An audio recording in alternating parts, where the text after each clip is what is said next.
जय सद्गुरू. सर्वांना माझा नमस्कार.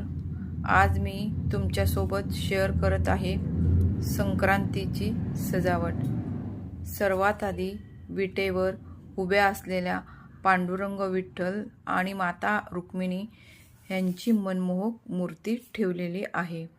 विठ्ठल रुक्मिणीची मूर्ती म्हणजे घरात येणाऱ्या सुख, समृद्धीचे आणि भक्तीचे प्रतीक आहे. मूर्ती पुढे खण ठेवलेले आहे.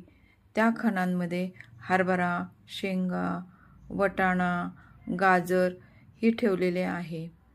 ही सजावट म्हणजे निसर्गाबद्दल कृतज्ञता व्यक्त करण्याची परंपरा.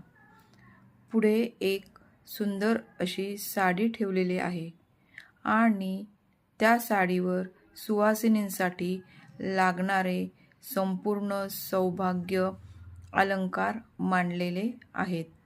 यामध्ये कानातले, नथ, मंगळसूत्र, जोडवी, बांगड्या, हळदी कुंकू आणि साडीभोवती फुलांचा सुंदर असा गजराही ठेवलेला आहे.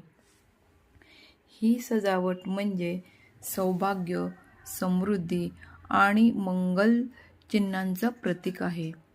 आणि साडीभोवती चौकोन पद्धतीने गव्हाची मांडणी केलेली आहे. ही संक्रांतीच्या परंपरेची खास ओळख आहे. अशी ही आमच्या घरातील परंपरा, श्रद्धा आणि संस्कृती जपणारी संक्रांतीची साधी पण अर्थपूर्ण सजावट आहे. हा व्हिडिओ तुम्हाला कसा वाटला ते कमेंट करून मला नक्की सांगा. व्हिडिओ तुम्हाला आवडला असेल तर लाईक करा, शेअर करा आणि चॅनलला सबस्क्राईब करायला विसरू नका.